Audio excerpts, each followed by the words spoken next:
mis... Chiquillos, los riesgos ambientales químicos. Recuerden que estamos en la asignatura Higiene Industrial 1, ¿ya? Y vamos a empezar a trabajar con lo que corresponde a la unidad 2, que son los riesgos ambientales químicos. Bueno, dentro de los contenidos importantes a trabajar van a ser nociones de química aplicada, definición y clasificación del riesgo químico, ¿ya? Vías de ingreso y medidas de control. Bueno, hay ciertas cosas que ya nosotros hemos nombrado, pero ahora vamos a empezar a trabajarlo un poco más en específico. Ahora, dentro del resultado de aprendizaje, ¿qué destaca? Distingue los fundamentos de los riesgos ambientales químicos, ¿ya? Eso es importante saberlo. O sea, ¿por qué el riesgo ambiental químico es tan importante y por qué nosotros estamos obligados a asesorar a los trabajadores, a los empleadores, en las distintas medidas de control para los riesgos químicos? ¿Ya? Eso tenemos que tenerlo bien, bien importante. En la práctica, chicos, el riesgo químico es un riesgo transversal, más ahora en época de pandemia, en la cual nosotros utilizamos desinfectantes, alcohol, algunos líquidos, productos de limpieza, que en la práctica son productos químicos. Ahora, muchas personas tienen un concepto de que al trabajar un producto químico en la casa, no te va a generar un daño, porque está en tu casa. Ya, un cloro, por ejemplo, o un limpiador, o un desengrasante, en la casa o en un trabajo es lo mismo. O sea, se va a diferenciar en cuanto al uso, pero en cuanto a las características, es las mismas. O sea, una cosa es el uso, pero otra cosa es el producto químico en sí. Eso también para poder entenderlo.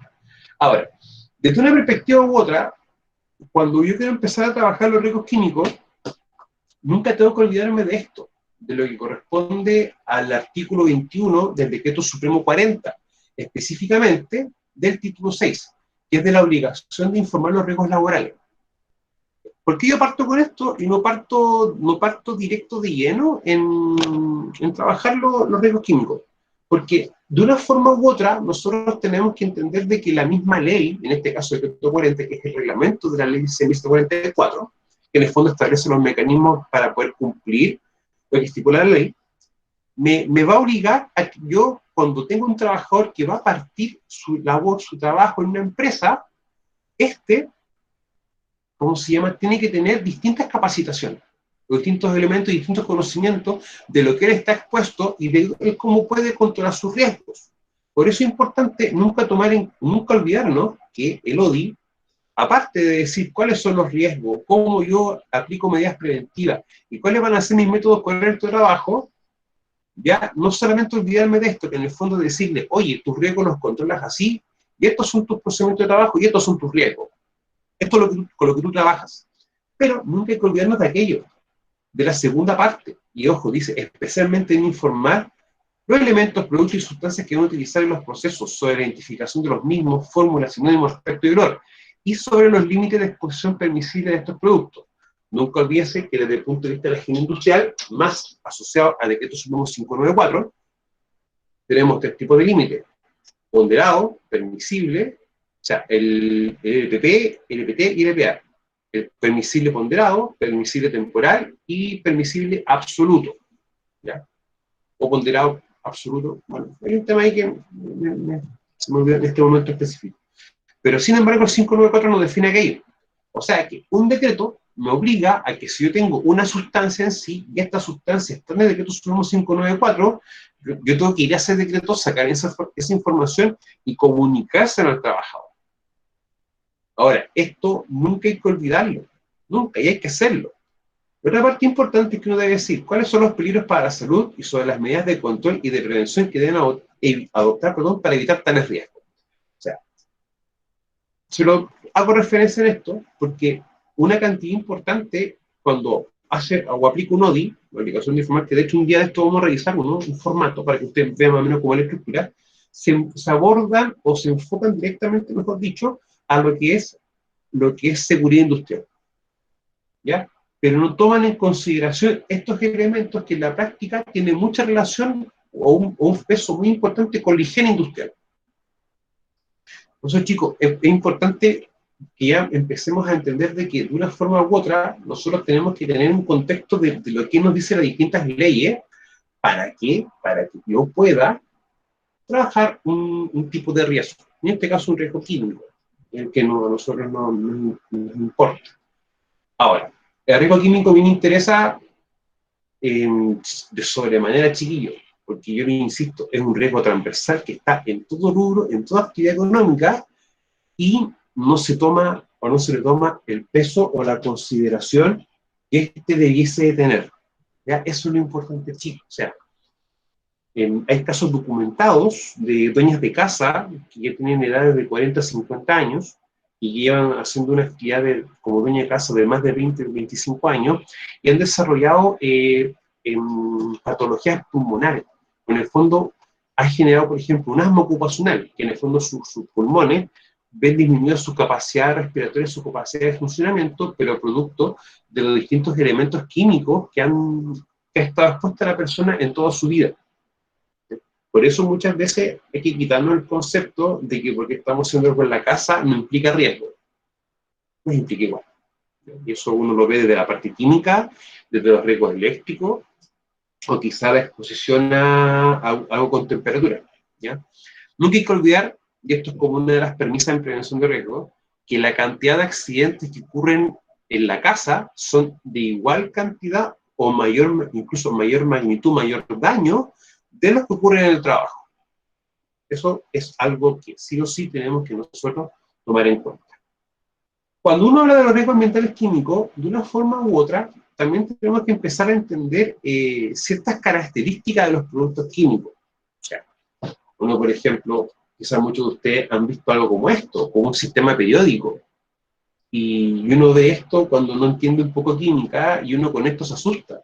Porque dice, uno ve una serie de números y una serie de dos cositas que tienen dos letras, una mayúscula y una minúscula, y uno ve distintos elementos. Y uno dice, ¿y esto para qué me sirve a mí? Ya. Si uno empieza a ver esto, uno se da cuenta que tenemos una cantidad importante de cuadritos. Por lo tanto, tenemos una cantidad importante de distintos elementos. Ahora, vamos a empezar a darnos cuenta que hay elementos puros y también tenemos elementos que empiezan a combinarse y empiezan a formar otros compuestos. Y esos también van a tener ciertas características.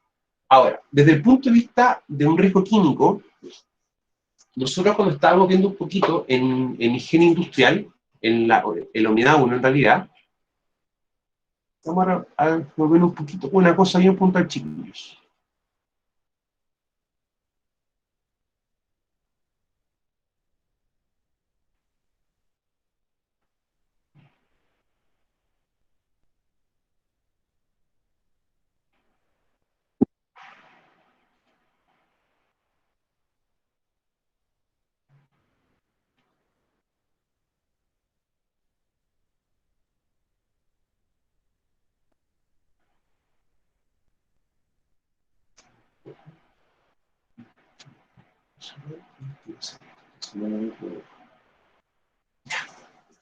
Cuando chiquillos nosotros estamos hablando de los riesgos ambientales químicos, esta imagen, ya que corresponde a la parte 1 de la unidad 1, que son conceptos básicos, estos chicos es uno de los elementos muy importantes a considerar a la hora de hablar de los riesgos químicos. ¿Ya? Y entender que el riesgo, de una forma u otra, van a ser con un receptor o con una persona. Y la persona siempre va a tener asociado una condición, que es la famosa susceptibilidad personal. O sea que no todas las personas van a reaccionar de igual forma ante la exposición a una sustancia química. Eso hay que también tomarlo en cuenta. Ahora, las vías de exposición, más adelante las vamos a trabajar, pero no hay que olvidar que son 4. Respiratoria y dermal, la piel, son las 2 más importantes, porque uno respira todo lo que está y la piel es el órgano más grande del cuerpo. También tenemos la digestiva y la parenteral.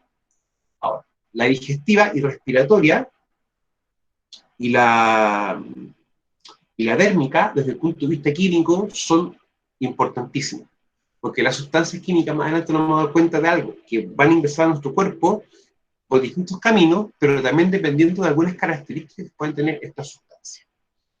Ahora, el contaminante, bueno, la parenteral, chico, es importante, sí, pero hay ciertas medidas de control que uno tiene que también como definir y establecer. Y una de ellas, que yo siempre he dicho, es se da más en el ámbito de lo que es cocina, en el ámbito de de cocinería, de casino, que no siempre verifican el estado de las manos por si tienen vías, ¿ya? Ellos aplican distintas medidas de control asociadas para aquello.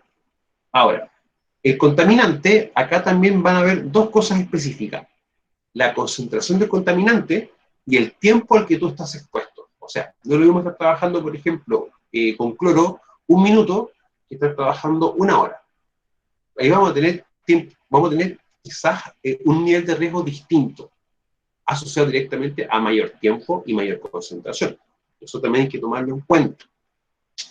Ahora, cuando uno empieza a darse cuenta de que hay algunas sustancias que son líquidas, pero que, por ejemplo, quizás por una temperatura del ambiente, del lugar de trabajo, uno empieza a sentir ese olor. O sea, esta sustancia de un estado líquido, al estar expuesto a temperatura ambiente, pasa a un estado gaseoso. O sea, uno lo empieza a oler. Entonces vamos a tener que ver también algunas medidas de control. Y quizás las medidas de control puede estar directamente en relación a mantener una temperatura tal que esa temperatura no nos obligue a que la sustancia se evapore. Cosas que así vamos a ir trabajando, chicos. O sea, por eso es importante, yo siempre lo he remarcado mucho, de que uno sí o sí debe saber a lo que está expuesto y cuáles son sus características para poder definir de mejor forma los controles. Eso es uno que uno tiene que darse cuenta sí o sí. Ahora, en taller 1 vamos a estar trabajando esos aspectos, las cualidades, ¿ya? Para poder después ver bien cuáles son mis riesgos y también después ver cómo puedo yo hacer los distintos controles. Entonces, chicos, desde el punto de vista de lo que es los agentes químicos, esto de acá es de vital importancia, ¿ya? De hecho, esto también va a ser como, vamos a trabajarlo un poquito, pero más aplicado a riesgo químico, también para que se den cuenta que esto también va a ser evaluado. Ahora, de una forma u otra, cuando empezamos a ver parte, lo que corresponde al riesgo químico en cuanto a su introducción, vamos a empezar a trabajar ciertos conceptos químicos, ¿ya? Vamos a trabajar conceptos sencillos, no vamos a trabajar cosas complejas para su tranquilidad. Ahora, la materia es el componente principal de los cuerpos, susceptible de toda clase de formas y sufrir cambios, que se caracterizan por un conjunto de propiedades físico-químicas perceptibles a través de los sentidos, ¿ya? Ahora, y eso es una diferencia muchas veces, chicos, con seguridad, por ejemplo. O sea, uno por el olor no puede percibir una caída, pero sí cuando uno va caminando a sentirla con el piso, uno puede sentir quizás algún desnivel y uno puede afirmarse o quizás parar para no caerse. Pero con la sustancia química ya viene algo más concreto en sí, que nuestros distintos sentidos, el olfato y el tacto y el gusto, nos pueden indicar que nosotros estamos expuestos a ciertas situaciones. O sea, como yo les digo, la vía respiratoria es la vía principal, por lo tanto, uno quiera o no quiera, va a respirar siempre distintas cosas, o va a sentir distintos colores. Y esos chiquillos es importante también poder tomarlo en cuenta. Ahora, las propiedades que ellos pueden tener, tanto físico-química, ya, y que uno pueda percibir con los sentidos, también va a aportar a que quizás la materia pueda presentar distintos estados. O sea, nosotros sabemos perfectamente que tenemos sólido, líquido y gaseoso. Y quizás una sustancia líquida puede pasar a gas, o puede pasar a fase gaseosa, que en el fondo es como lo más normal de sí. Ahora, un ejemplo de ello es la benzina. Yo creo que todos hemos hecho el ejercicio de como conductor, o como copiloto, o acompañante de una persona que está conduciendo, de ir a echar benzina. Y cuando uno está echando benzina, independiente del octanaje, 93, 95, 97, uno siente el olor de la benzina. ¿Es así o no?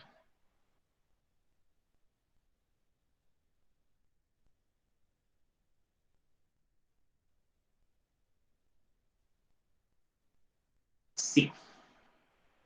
O sea que ese líquido inflamable a temperatura ambiente, tú puedes sentir su olor. O sea, ¿qué me indica eso? Que si estamos trabajando, por ejemplo, a 20 grados Celsius, eso en un recipiente, en un pote, en un bol, ya a esta temperatura ambiente pasa a fase gaseosa.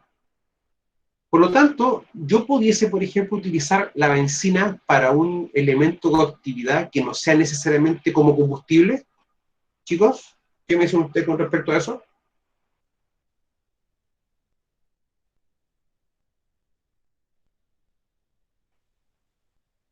Ya. Yo puedo utilizar la benzina para algo que no sea necesariamente como combustible, como por ejemplo para limpiar algo?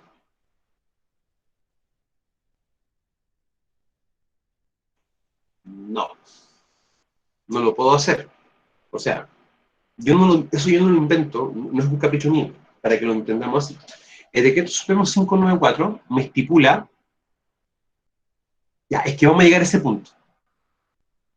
El 594 me prohíbe utilizar la benzina para cualquier cosa que no sea como combustible. O sea, yo lo puedo utilizar para un vehículo, una moto, una maquinaria, un camión, lo que yo necesite, o un generador, por ejemplo, pequeño, grande, pero va a tener combustible. Eso en una instancia.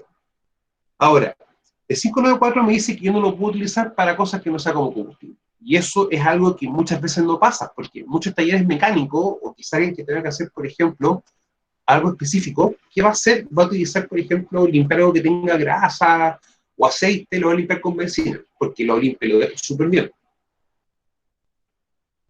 Exactamente. Ahora, ¿cuál es el punto? Si yo sé que tengo la benzina que puede pasar a fase gaseosa a temperatura ambiente, ¿puedo tener, por ejemplo, algún elemento con alguna llama cercano a eso, a esa situación o a esa condición?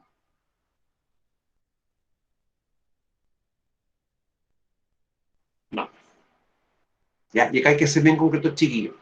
Yo sé que muchos de ustedes, por ejemplo, han visto cuando se quema un combustible, por ejemplo, se quema la benzina. Pero lo que no todos saben es que en sí no se está quemando el líquido, se está quemando el gas. La temperatura que hace evapora el combustible y ese gas, al estar en contacto con una fuente de ignición, como una llama, por ejemplo, una mecha o un encendedor, produce fuego, lo va a hacer. Entonces, de ahí que la misma ley prohíba que no se utilice la benzina para cosas que no correspondan netamente como combustible, porque ese gas o ese vapor, al entrar en contacto con la fuente de ignición, va a generar una llama. Eso se entiende así, chiquillos. O sea, yo voy a tener un riesgo de incendio, pero asociado a una característica física de un compuesto, en el fondo, que es la misma benzina. O sea, eso es algo bien simple de entender. Ahora, cuando uno trabaja con productos químicos, yo siempre tengo una máxima, que es la siguiente. Si el producto con que tú estás trabajando lo puedes oler fácilmente, hay que tener precaución. Porque, por ejemplo, el petróleo, tú tienes petróleo en un bol o en un envase, tú lo abres e intentas oler el olor a petróleo y cuesta mucho olerlo. No, no es como la benzina o como un alcohol o como la parafina, que son altamente inflamables. Bueno, hay características del petróleo que hacen que sea así. O sea, para tú prender algo con petróleo, no basta un encendedor o un fósforo. Tú le echas un fósforo y eso se apaga. El olor es más pesado, pero tiene que haber condiciones muy complejas para que se pueda oler fácilmente. De hecho, el petróleo, chicos, cuando uno hace, por ejemplo, la capacitación de uso y manejo de extintores, uno coloca un poquito de petróleo en un bol, uno le coloca un fósforo encendido, y cuando el fósforo toca el petróleo, no se prende, el petróleo lo apaga. Si uno hace el mismo ejemplo con benzina, el fósforo ni siquiera alcanza a tocar la benzina, ya cuando está cerca y empieza a estar los gases, ya se prende automáticamente. ¿Ya? Pero eso, ¿por qué se debe? A las características y propiedades. Ahora, otra noción, otro ejemplo de por qué es importante saber las características de un producto es cuando tenemos que transportarlo. O sea, yo, por ejemplo, empresa, me piden que transporte.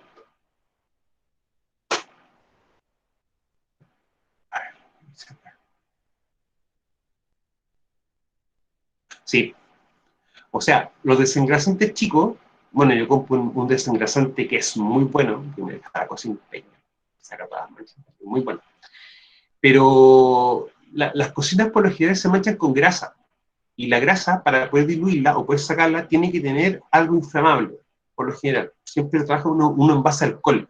De hecho, cuando uno utiliza un desengrasante, llega como un olor muy fuerte, muy penetrante, que te molesta mucho.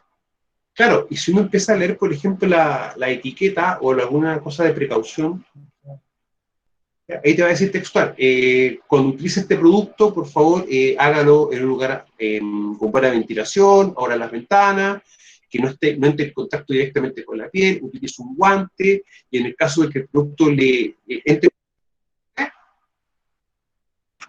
se, ¿no? Si, hay varias barbaries que uno dice desde el punto de vista de la seguridad que se hacen, no corresponde. Ahora, los productos químicos chiquillos, lo importante también es entenderlo, de que siempre van a tener etiquetas, y la etiqueta siempre te va a indicar ciertas cosas. Y eso es importante también hacer caso a eso, leer las etiquetas. Bueno, más adelante vamos a darnos cuenta de que hay algo que se llama la hoja de trazabilidad. Eso vamos a verlo específicamente en el segundo semestre en la asignatura de transporte y carga y almacenamiento. En la práctica, chicos, las características y propiedades físico-químicas de los distintos compuestos no solamente me van a decir tú tienes que manipularlo de esta forma, sino que, por ejemplo, en el caso del transporte también se debe manipular de cierta manera. Hay algunos productos químicos o algunos compuestos que basta con que se golpee con algo, puede explotar.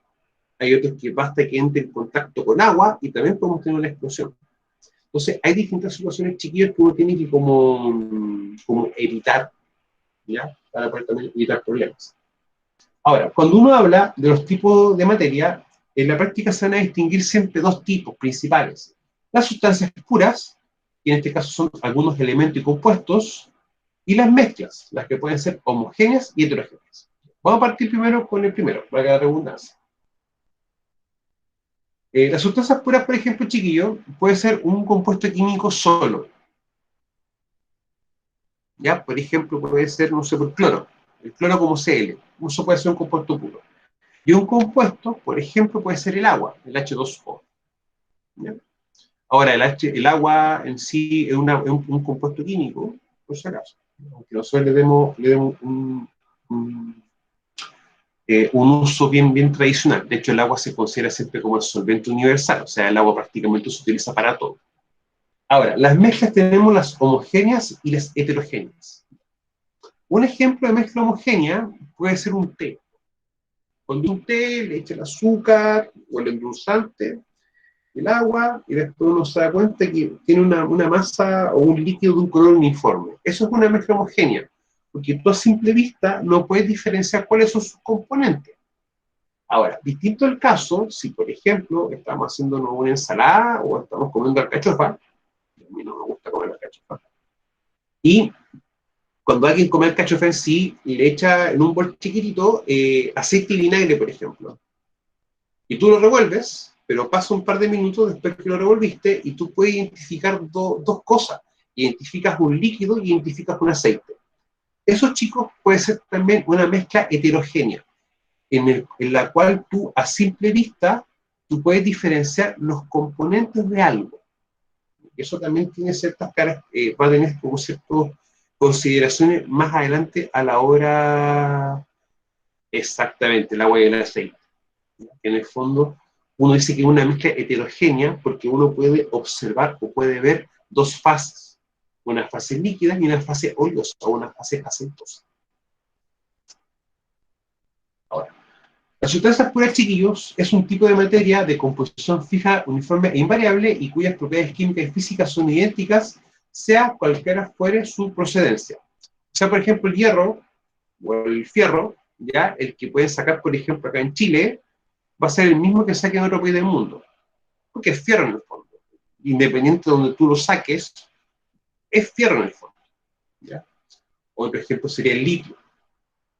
Ahora, muchas veces hay como a veces como errores como por desconocimiento puede ser también. Muchos piensan que el aluminio, por ejemplo, el aluminio de las latas, de las bebidas, o el aluminio de las ventanas, es aluminio puro. Es solamente aluminio. Ya, ahí estamos en un error. En la práctica es un óxido de aluminio. Bueno, más adelante vamos a empezar a ver el concepto de las valencias, el número de oxidación y cómo se forman compuestos. Y en la práctica es un óxido de aluminio. ¿Y por qué como óxido? Porque si yo coloco aluminio puro, el aluminio a cierta temperatura es combustible, puede ocasionar un incendio. Por eso se trabaja con un compuesto de aluminio, no con aluminio puro, para poder también tomarlo de esa consideración. Ahora, los elementos siempre se van a clasificar de acuerdo a sus propiedades físico-químicas. En el fondo, la característica que tiene un elemento para poder combinarse con otro, o la facilidad que tiene este para combinarse con otro. Y acá nosotros, chiquillos, vamos a tener el famoso sistema periódico. Entonces tenemos los grupos 1A, 1A, 2A, del 3 al 7A, bueno, en algunos libros van a encontrar como el 8A o como el grupo de los gases nobles, el que tenemos acá. Y en la parte de acá al medio, lo que lo tiene grupo o una letra A, pasan a ser los grupos B, que tenemos metales. Podemos tener metales puros como el cobre, el oro, la plata, ¿ya? Y acá tenemos que entender algo. Va a haber siempre mucha afinidad para formar compuestos de estos grupos por estos grupos. Y también una afinidad de poder formar elementos de este grupo con este grupo de acá. ¿Ya? O sea, independiente de cómo a veces estén como puestos, van a haber siempre afinidades entre uno y el otro, entre un lado y el otro lado. ¿Ya? Eso es importante entenderlo a veces, porque muchas veces uno puede pensar que un elemento forma un solo compuesto, y no es así. O sea, tenemos, por ejemplo, el cromo, el CR. ¿Ya? El cromo es un elemento que puede participar desde una perspectiva como un metal, algo tangible, pero también puede presentarse como un no metal, como una solución o como un ácido, por ejemplo. ¿Y por qué le hago la referencia al cromo? El cromo, por ejemplo, cuando lo utilizamos, es uno de los elementos principales para hacer los cromados. Y después cuando tenemos una pieza metálica, uno la sumerge en una solución de cromo, se activa energía eléctrica en la solución, y luego, pasado un tiempo, se retira y vas a ver que está en un color plateado. Eso es el cromado. Pero el cromo también se utiliza en un proceso que se llama la curtiembre, que es un proceso en el cual se toma un cuero y se adapta un cuero. Se prepara, por ejemplo, para hacer un zapato, una cartera, una chaqueta. Ya, en ese aspecto, el cromo va a funcionar de una manera distinta. Ahora, el cromo, chiquillo, se lo hago referencia porque es un elemento altamente nocivo para la salud de las personas. O sea, vamos a tener varios ejemplos. Más adelante vamos a empezar a conocer varios conceptos como los anhídridos, los óxidos, los ácidos, los hidróxidos. Vamos a empezar a trabajar un par de cositas. Ahora, la pregunta que siempre uno le hacen y es ¿por qué tenemos que ver eso? Ya, yo no puedo entender o no puedo conocer el riesgo químico si no conozco lo más básico. ¿Cuáles son los... Pía, dígame.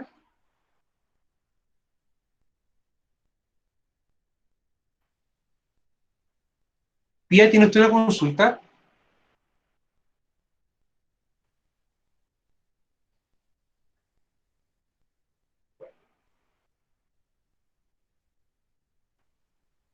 Ahora, ya este sistema que nosotros habíamos visto acá de una manera bien sencilla, ya acá abajo va a empezar a tener una complejidad. Porque en este caso vamos a empezar a tener los grupos, que recuerden que estos son los grupos A, estos son los grupos B, perdón, los grupos A, lo que tenemos con este color como medio rosado, no necesariamente rosado, ¿ya? Los grupos B y los gases nobles. Y los lantánidos y actinidos, que en este fondo estos son los elementos que a veces siguen aumentando en cantidad, de que se siguen descubriendo a veces elementos nuevos. En la práctica, chicos, nosotros vamos a trabajar con muchos de estos elementos en la industria. ¿Ya? O sea, cuando estemos viendo la asignatura de transporte y carga y almacenamiento, vamos a estar trabajando con 4 normas chilenas que tienen relación directamente con las sustancias químicas, pero directamente también con el transporte de productos químicos. Ahora aquí le pido su grupo. Entonces, esto me interesa que lo manejemos bien para poder trabajar esas 4 normas, que en el fondo sería la 1411, la 2190, la 2245 y la 382. Entonces vamos a trabajar, chiquillos, bastante. Así que vamos a trabajar mucho con aquello. Ahora las mezclas, chicos. Una mezcla es un tipo de materia que consiste en 2 o más sustancias puras y no tiene composición fija. Puede descomponerse sus componentes por medios físicos, como también puede ser separados por el mismo medio. Por ejemplo, la formación de un precipitado. Lo que ustedes están viendo acá, chiquillos, es un precipitado. En el fondo, ¿qué pasa ahí acá? Coloco en una solución, le coloco otra solución, y cuando estas entran en reacción, empieza a formar esto que está acá, un precipitado. Ahora, nosotros quizá hemos visto un precipitado en nuestras casas de una manera bien sencilla, y quizás ustedes no se han dado cuenta. Muchas veces uno se hace una leche en polvo, ¿ya? Y le coloca algún saborizante, por ejemplo, ese que termina con lo, ¿ya? De una empresa bien famosa y que todos hemos consumido. O ese que termina con lao, ¿ya? Que es de cacao, uno le coloca. Pero cuando uno hace esa mezcla a veces, y uno lo bate, y uno después se lo toma, se da cuenta que hay algo que no quedó disuelto y quedó en el fondo del vaso de la taza. Eso también uno puede llamar como un precipitado, ¿ya? Porque tiene otro nombre más técnico, pero es como el símil para que ustedes también puedan ver. De otra forma, las mezclas también se pueden descomponer en sus componentes por medio físico, ¿ya? O sea, bicarbonato, yo creo que todos conocen el bicarbonato, ese sobrecito blanco, ¿ya? Y una vez se lo mezcla con agua, cuando tiene un poco ácido estomacal, por ejemplo, o quiere limpiar alguna cosa, alguna joya de plata, por ejemplo. Pero esa mezcla, tú después también la puedes separar en sus componentes, en el bicarbonato y el agua. ¿Ya? Uno puede colocar, por ejemplo, un filtro, un papel, o quizás calentarlo para el agua evaporada, tomarlo en un recipiente y el bicarbonato que quede ahí ya cuando se evaporó todo el agua. ¿Ya? Ahora, otro ejemplo también es cuando uno ve un hervidor. Bueno, muy mal ejemplo. Pero los hervidores, cuando uno utiliza agua de la llave, al pasar un tiempo, a la semana, a los días de estar haciendo ese ejercicio, uno empieza a darse cuenta que queda un sarro en el fondo del hervidor. ¿Ya?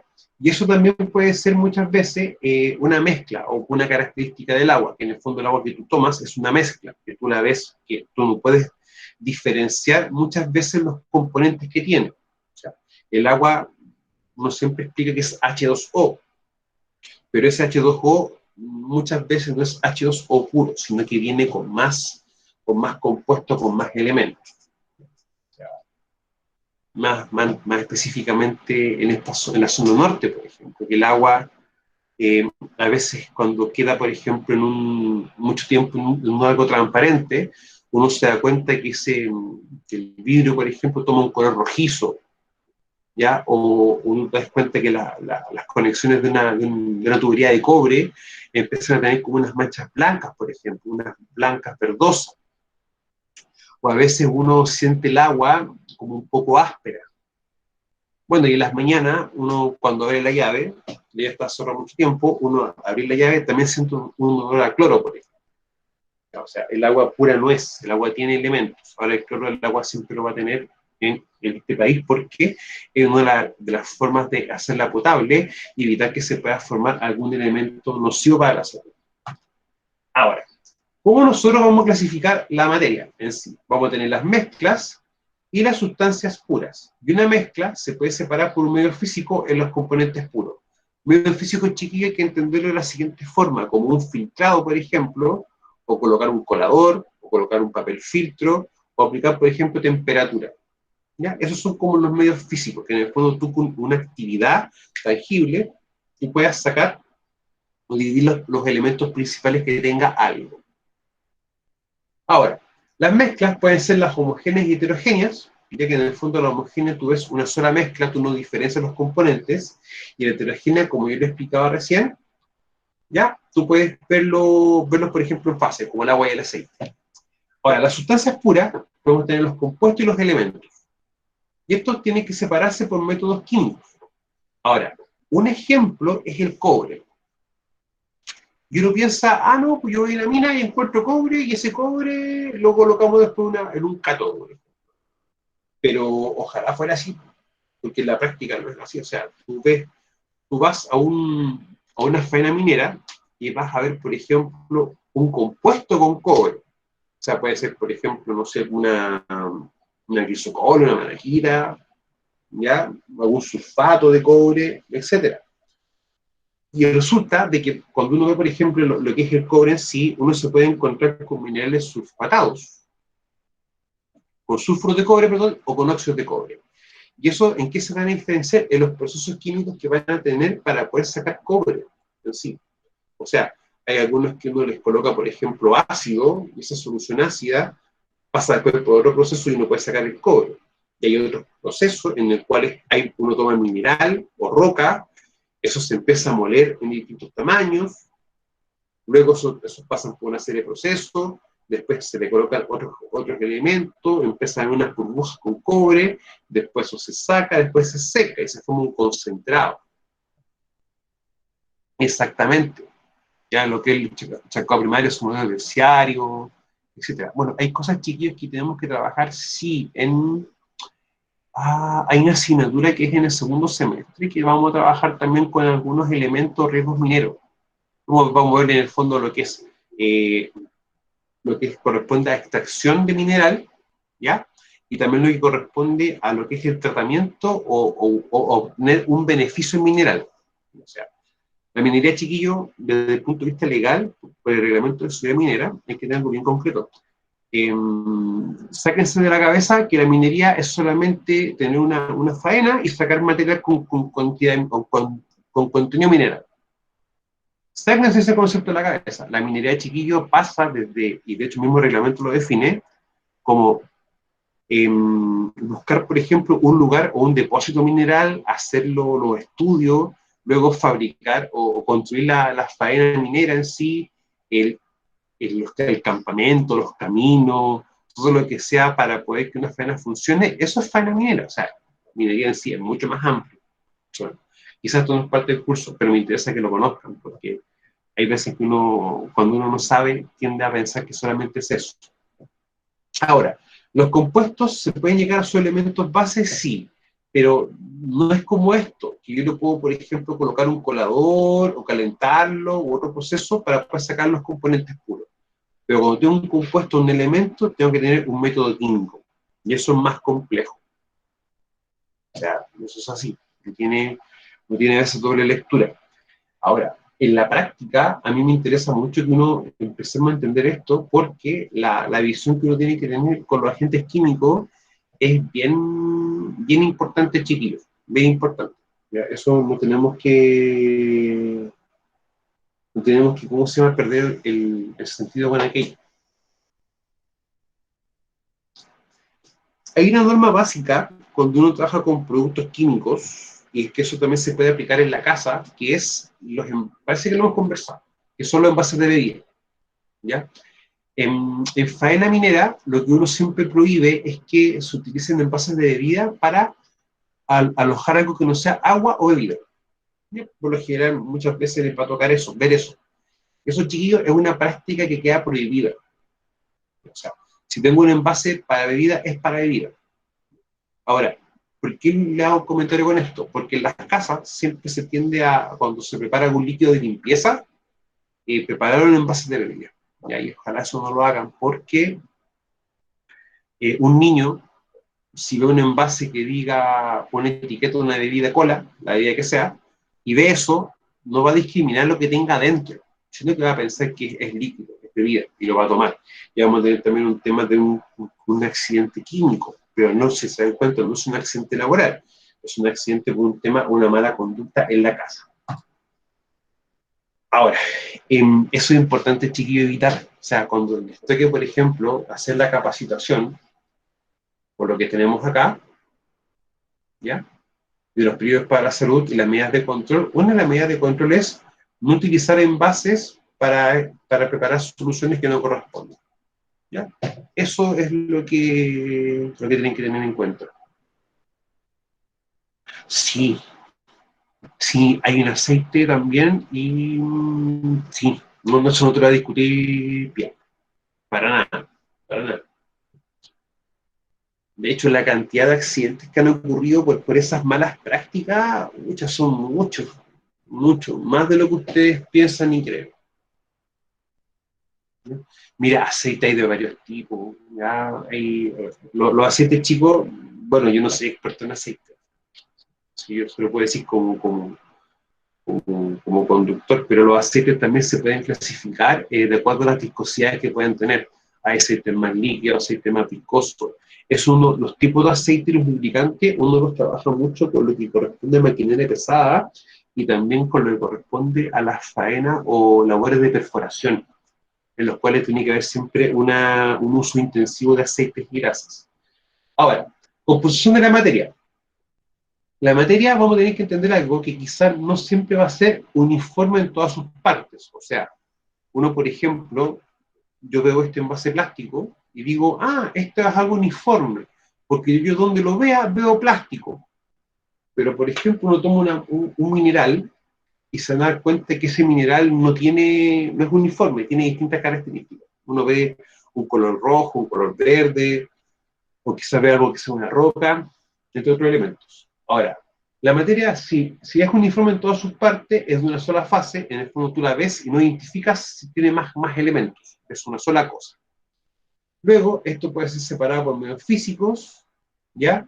Se mezcla homogénea, por ejemplo, en soluciones, y también algunos compuestos. O sea, vamos a tener que la materia tener tratamientos distintos en función de si es homogénea o no es homogénea. O sea, eso también a veces genera más facilidad. Ahora, esto es importante a veces poder tomarlo cuando uno tiene quizás algún líquido, producto de un trabajo nuestro, un residuo líquido, y nosotros también queremos tratarlo para no contaminarlo o cumplir con alguna normativa legal. Ahora, en sí, cuando se habla de los estados de la materia, se hace referencia a los mecanismos internos que afectan a las partículas o moléculas, entendiendo la materia como una forma física capaz de observarse y que posee una estructura definida. Ahora, lo importante de entender también los estados de la materia es que quizás la forma que tengan estos va a depender también del elemento o que lo está, por ejemplo, o que lo está almacenando. O sea, por ejemplo, un líquido va a tomar siempre, por ejemplo, en este caso una mi taza, mi pequeña taza, el líquido va a tomar la forma de la taza, ¿ya? O quizás de un envase, de un recipiente. Esa va a ser la forma que tome. Un líquido, un gas, por sus características, va a tener siempre la forma de recipiente en el que en el fondo lo tenga contenido. Y el sólido también pasa a ser lo mismo.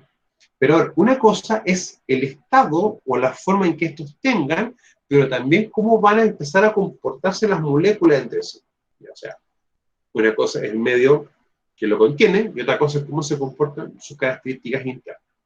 Bueno, también lo que tenemos que entender nosotros es que teniendo estados de la materia, vamos a tener ciertas características que va a hacer que la materia pueda pasar de un estado a otro. O sea, el hielo, que es sólido, puede pasar a un estado líquido, pero también puede pasar a un estado gaseoso.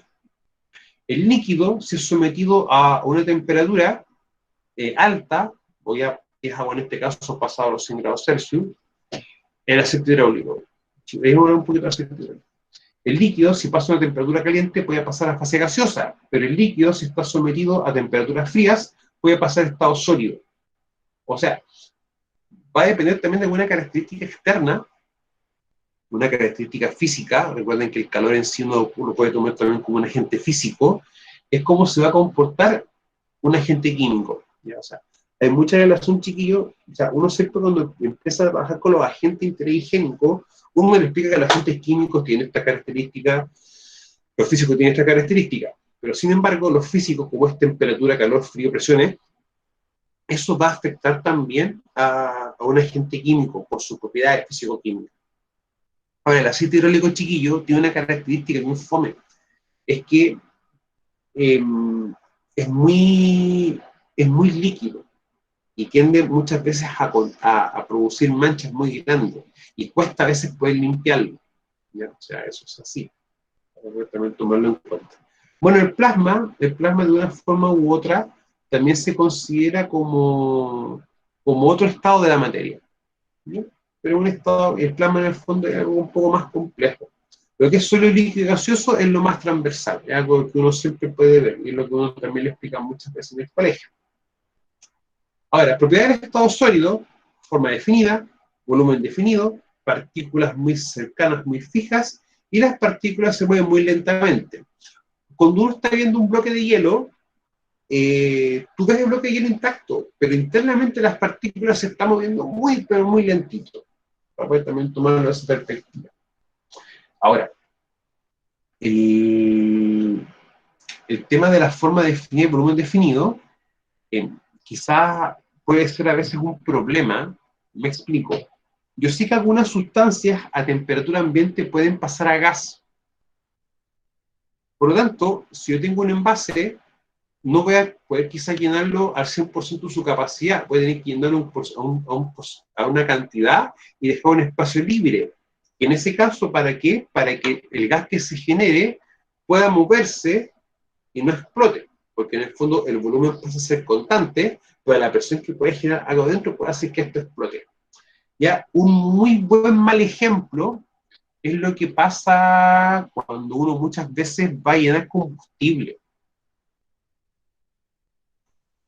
Y la persona que te vende el combustible te dice, jefe, ¿redondeamos o le echo más?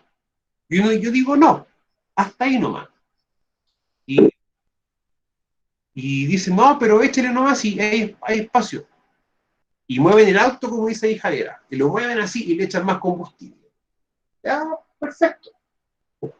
Pero saben que esos chiquillos pueden ocasionar un accidente, y el accidente es bastante complejo. No sé si a quién le ha sucedido, pero cuando va a echar combustible, después de haber circulado un buen rato en el vehículo, coloca en el surtidor, es un kabum más extremo, mucho más extremo. Uno coloca, por ejemplo, el surtidor de combustible cuando el vehículo está circulando mucho rato, dan combustible y automáticamente se cierra, se bloquea y no sigue echando más combustible. ¿Ya? Cuando pasa ese evento es porque hay una cantidad de gases importante en el estanque de combustible. Y claro, al abrir el estanque para poder surtirlo, el gas que está comprimido va a tender a evacuar. Por lo tanto, va a bloquear, produce un sistema de bloqueo. Y va a hacer que el surtidor no siga cargando combustible. Cuando ustedes ven que una persona mueve el vehículo para echarle más, porque como la idea preconcebida de que el estanque esté más lleno, más ahorras combustible. Eso no es así, para ahorrar combustible hay otras formas, no es esa. Cuando tú llenas el estanque, cuando tú lo estás llenando y para, es porque ya tiene un sensor que te alerta que ya tienes la cantidad máxima de combustible que este puede tener. Cuando empieza a pasar ese evento, que le echan más combustible, tú estás comiéndote o quitando un volumen de seguridad, que es el volumen que tiene el estanque para cuando el vehículo está circulando y empieza a generarse gases, se acumulen, pero estos gases no exploten. ¿Ya? No sé, chicos, si eso se entiende.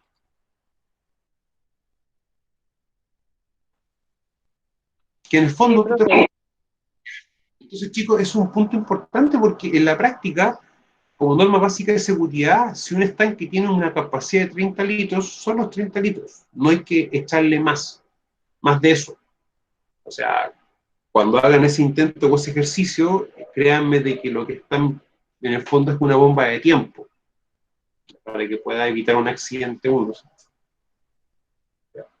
Hay, lamentablemente, chiquillos, uno en prevención de riesgo, y les va a tocar mucho, es el trabajar contra como ciertas ideas preconcebidas o ciertas ideas como cultura popular que uno la acepta y dice que son así, pero cuando uno empieza a darse cuenta cómo funcionan, no son lo más correcto, para poder tomarlo en cuenta.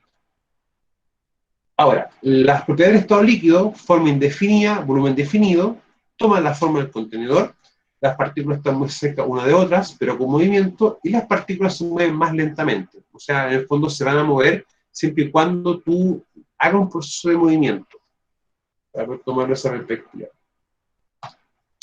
En estado gaseoso, forma indefinida, volumen indefinido, toma la forma y el volumen del recipiente que lo contienen, partículas separadas y se mueven muy rápido. Es como cuando uno está cocinando y de repente cae agua en un fuego y el fuego se apaga. Tú rápidamente puedes oler el gas, ¿ya? Porque en el fondo tiene esa característica, se puede mover muy rápido.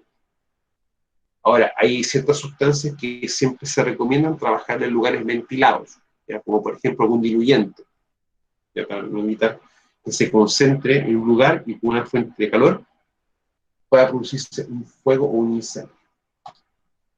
Chicos, entonces esto más o menos lo que uno puede ver en función de cómo se van a comportar algunas sustancias, pero en función de las temperaturas. ¿Ya? Eso también que la temperatura es más baja, tú puedes verlo, puedes ver cómo están las partículas, pero cuando están en temperaturas más altas ya es más difícil poder ver o separar las partículas en sí de cómo están estas. Y los famosos cambios de estado. ¿Ya? Que el cambio de estado a nosotros nos interesa, sí, mucho, mucho, desde la perspectiva de poder controlar ciertos riesgos asociados a la manipulación de un producto químico, pero también cuando tenemos ciertos riesgos asociados al transporte de estos productos o a la manipulación. O sea, una cosa es usarlo y otra cosa es tener que tomar un producto y llevarlo de un lugar a otro. En el transporte, ¿cómo afecta eso? Y quizás cuando estemos transportando algún producto químico, vamos a tener que hacer un camión frigorífico o con temperatura controlada para evitar que alguna condición del ambiente genere un daño mayor en las... puede ocasionar directamente un accidente.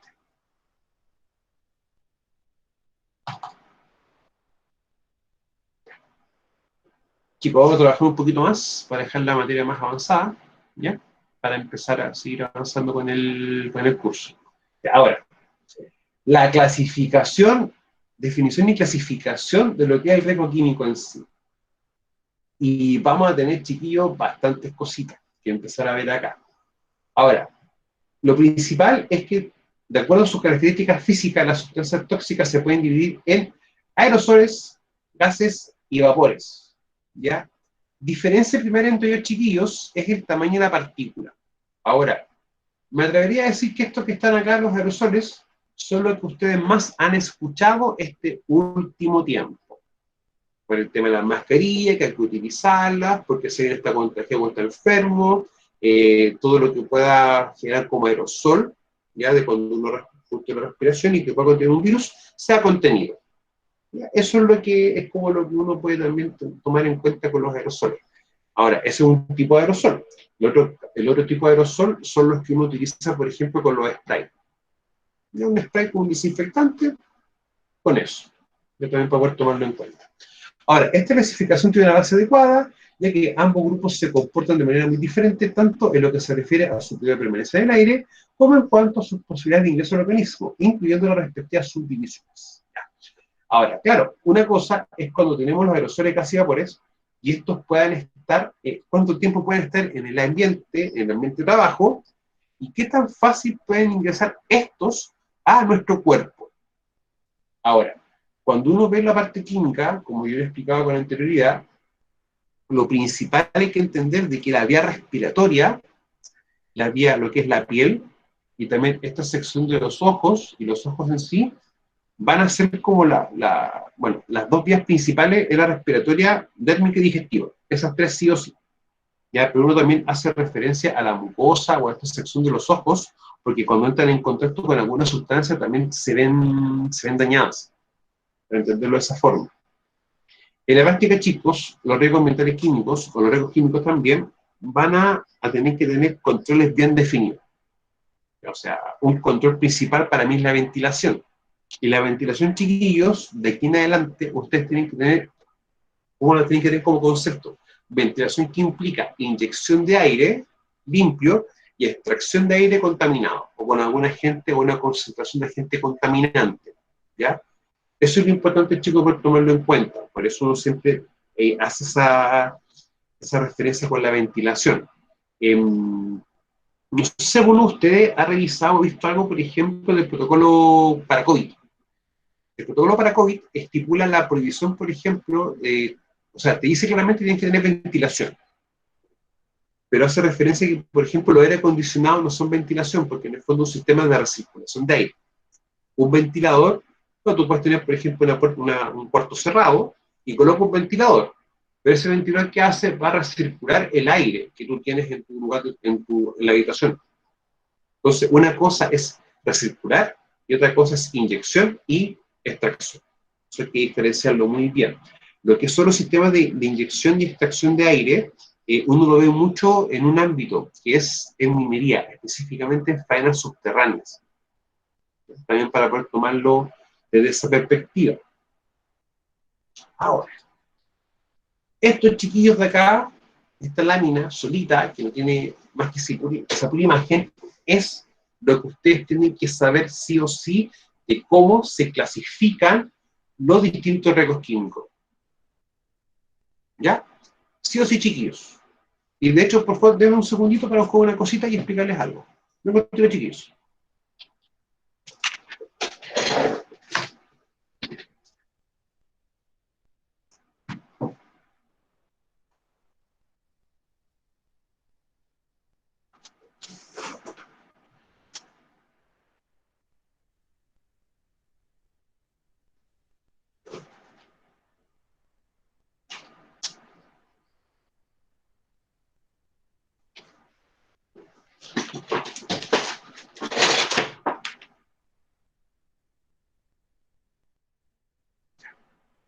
Esta vez esta lámina, que me hace, por ejemplo, referencia a los aerosoles, van a ser, por ejemplo, sólidos y líquidos.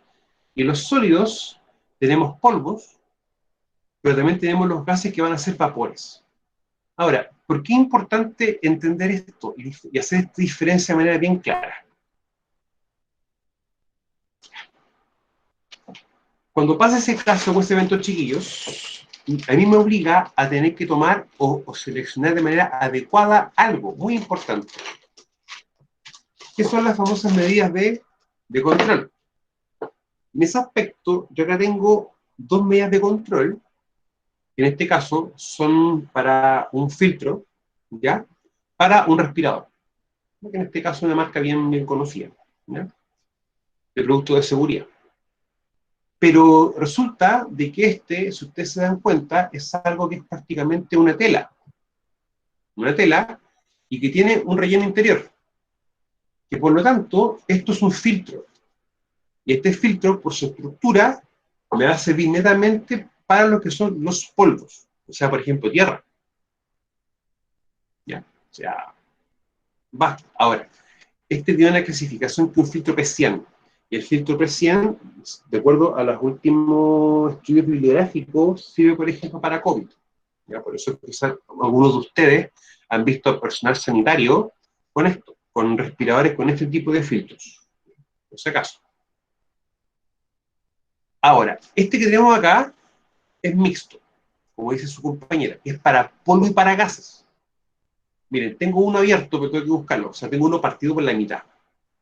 Y uno se percata de que cuando uno lo abre, va a tener dos cositas. Algo muy parecido a esto, que en el fondo el color rojo o el color, este color rosado, tiene un color, un nombre específico, no me recuerdo. Bueno, no, nunca recordaba eso los colores en sí. ¿Ya?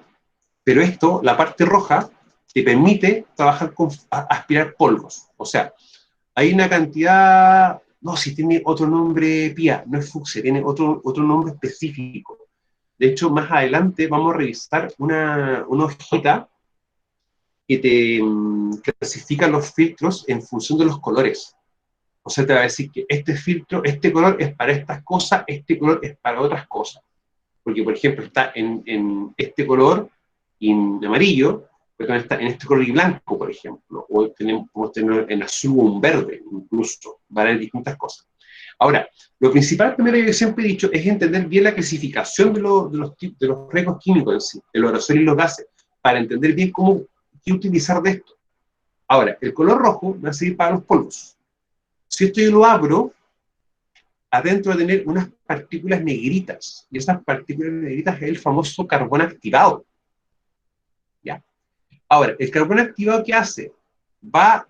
Cuando tú respiras el aire, que da alguna cantidad de contaminante, en la primera capa va a quedar el polvo, y en la segunda capa, donde tienen carbón activado, todo el gas que tú estás respirando va a pasar por eso, ¿ya? Y tú vas a respirar una porción de aire limpio, una porción de aire purificado. Ese es el concepto que uno tiene que tener, chiquillos, con esto, que en el fondo lo atrapa, lo va a captar. ¿Ya? Ahora, el aire en sí y el agua tienen un comportamiento como fluidos. ¿Ya? De ahí que existe un concepto que es la famosa mecánica de fluidos. ¿Ya? Ahora, eso es importante entenderlo. O sea, los filtros me sirven para aquello, para que yo, persona, pueda respirar una porción de aire con la menor cantidad de contaminantes. Ahora, en la práctica, vamos a darnos cuenta más adelante que para utilizar estas cositas, vamos a tener bastantes restricciones. o bastantes características que tengan que darse de una forma u otra para que uno los pueda utilizar, ¿ya? Chicos, yo creo que la próxima clase vamos a trabajar más o menos una media hora y después tratar de hacer un test práctico de utilización de estos, ¿ya? O sea, tengo varias marcas, varios modelos, y también tengo unas full face, que son un rostro completo. Esos chiquillos lo vamos a trabajar. Vamos a ver varias cosas con respecto a cómo se colocan, cómo se comprueban, cómo se verifican esto. Ahora, hay varios mitos con esto, que es cuánto duran. ¿Ya? Hay varios mitos, o sea, que pueden durar 6 meses, 2 meses abiertos, etc. ¿Ya? Yo siempre recomiendo, lean primero lo que estipula el fabricante. El fabricante, cuando tú compras estas cositas, vienen en bolsita, ¿ya? Y viene una hojita bien grande. Y esa hojita te va a decir cuánto es el tiempo de vida. Y te va a decir algo bien decidor. Cuando el producto está abierto, tiene 30 días para ser usado. Y después esos 30 días hay que descartarlo. Ahora, si tengo un lugar, eso es lo primero, o sea, mínimo dura 30 días una vez que está abierto. Por si alguien le pregunta, porque eso siempre lo preguntan. Y lo preguntan y lo preguntan. No me voy a mentir con aquello. Ahora, lo importante también es ver cuánto van a durar esto. Esto cuánto dura, chiquillo, va a depender de varios factores. Primero, cuánto es la cantidad de contaminante o de partículas que hay en el ambiente de trabajo. Primero. Pero segundo, y acá viene otra situación o condición, es tu tamaño y tu contextura física. O sea, hombres y mujeres somos distintos, tenemos contexturas distintas. O sea, yo mido el 82, mi señora mide más pequeñita, chiquitita. Por lo tanto, el volumen de aire que yo respiro va a ser mayor que el de mi señora, o quizás va a ser mayor que cualquiera de ustedes, que tenga el tamaño más pequeño. Uno. Segundo, la actividad que tú estés haciendo. Si tú te estás moviendo más, estás haciendo más actividades, vas a requerir respirar más, un volumen de aire mayor. Por lo tanto, más aire respiras, más volumen de aire va a ser filtrado, más contaminante va a quedar acá, en esto. Por lo tanto, una de las mejores formas de darse cuenta cuando ustedes están pasando su vida útil es que te cuesta respirar. Se te hace complejo y difícil respirar. Y lo otro es que teniendo esto puesto, tú ya estás sintiendo el gusto o el olor al compuesto que está afuera, que está protegiendo esto. Y eso también hay que tomarlo en cuenta. Ahora, hay varias como restricciones que hay que tener con esto, pero quiero que los vayamos viendo en el transcurso del semestre, ¿ya? Y de la carrera en sí. Bueno, esto lo trabajamos más en concreto en taller 3 por si acaso, pero igual quiero que lo empecemos a avanzar rápido porque hay muchas dudas y preguntas con esto. ¿Ya? Chicos, vamos a dejar de grabar y dejar de compartir.